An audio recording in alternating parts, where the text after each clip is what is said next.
Thank you, and thank you for bringing me aboard to help out, and thank you for giving half of my report. So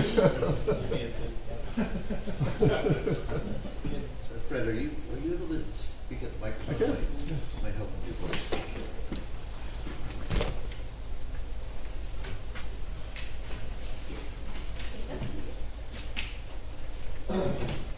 And like the mayor said, I will be brief. I'm not going to read you a 10-page report, unless anybody has soothing problems.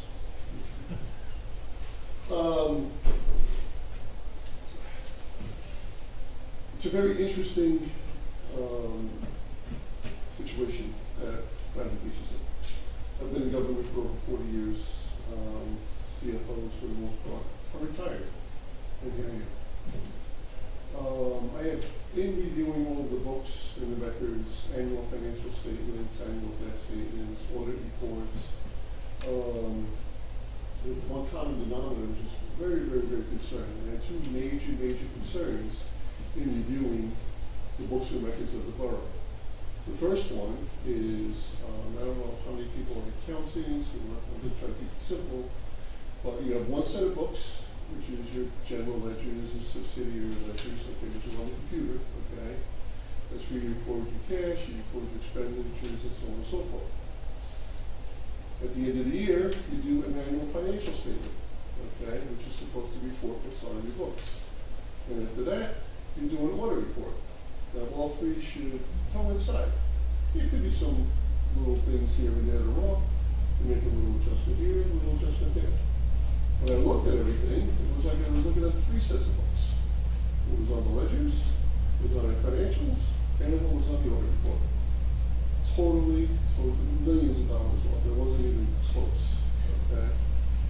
That was concerning, to say the very least.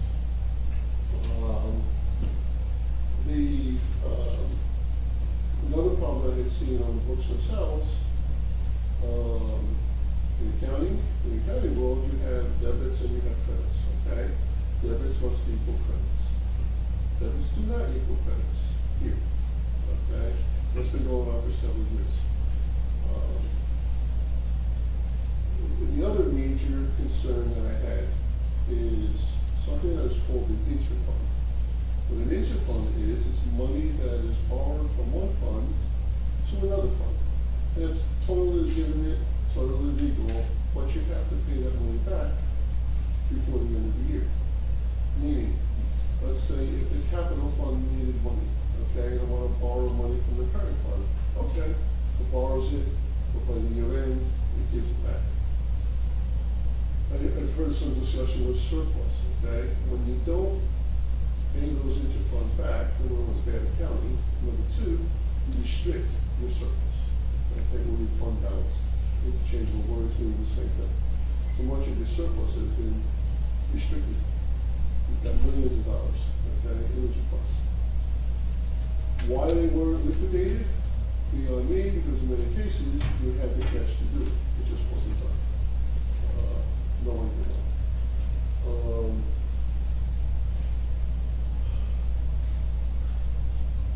The scope of my audit actually went back to 2019. Okay, so it's not like we're taking shots at administrations or who shot John. I'm not even looking at C.M.F.Os, I'm looking at administrations. I'm just looking at the books and records and find out why the borough is in financial condition that the finances are in today. And in order to do that, I went back. I went all the way back to 2019. I looked at 18 a little bit, wasn't too bad, but 19 seemed to start the downfall.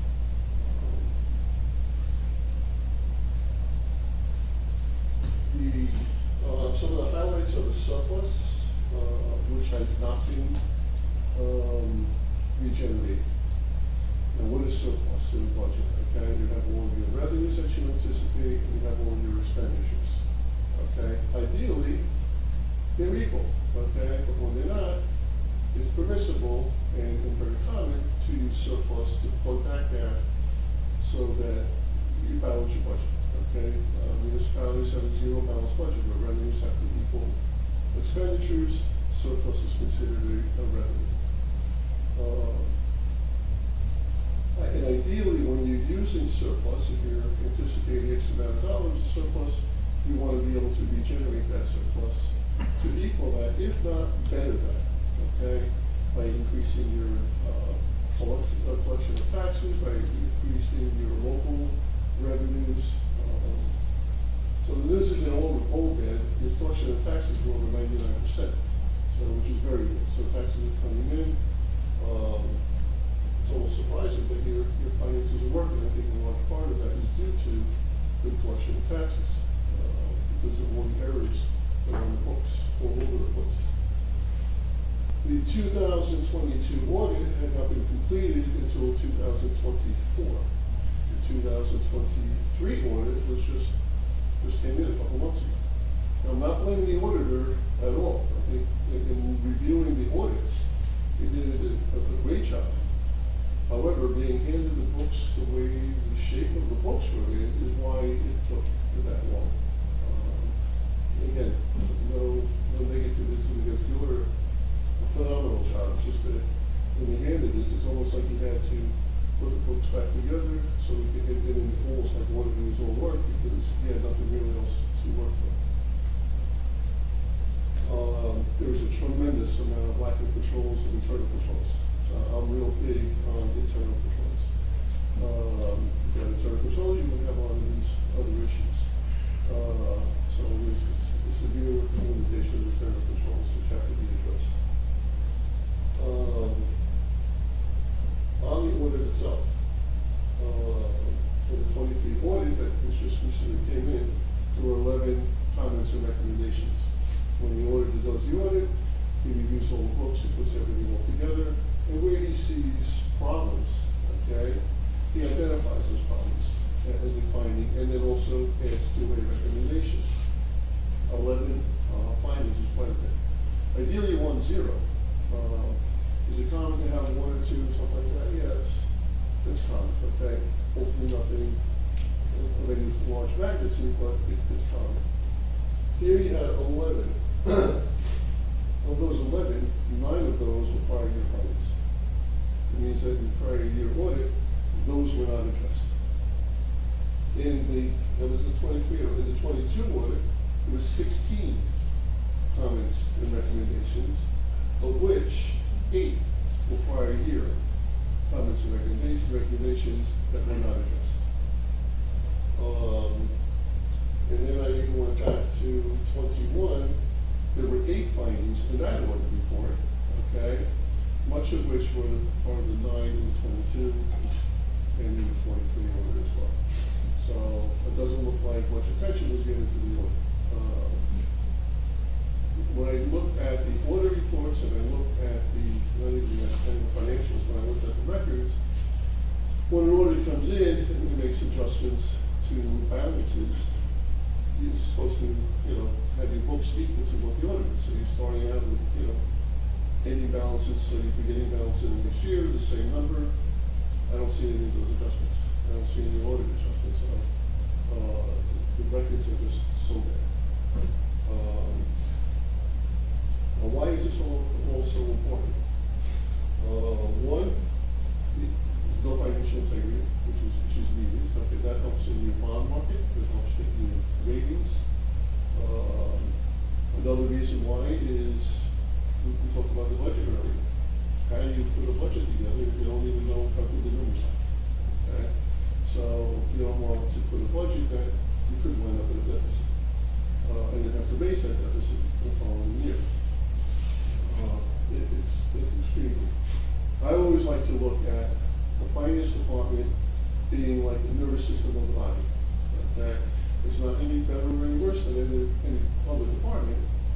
When your nervous system in your body doesn't work, your other parts of the body have all kinds of problems. When the finances don't work, public safety, public works, recreation, your other departments also suffer.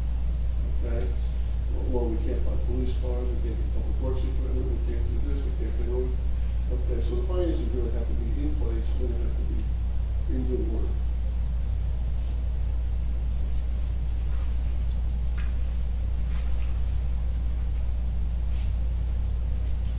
Like I said, I can go on and on and on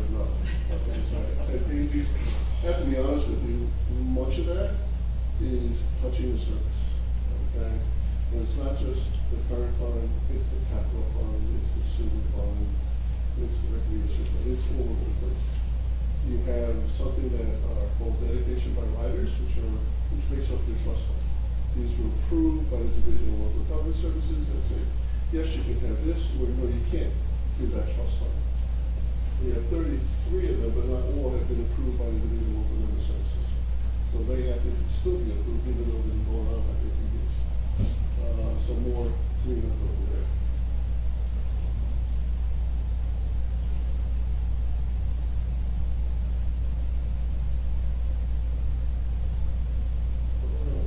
I don't want to be too long, but in a nutshell, it's bad. However, anything else, it can all be fixed, okay? Jeanette and I have spoken a little bit earlier on some remedies that we can actually either accelerate by basically using the audit report. Forget about all the messes that are there, basically start fresh, trust in what the audit report has in it, including add the internal controls, get rid of intercoms, get rid of all expenditures that we see in there.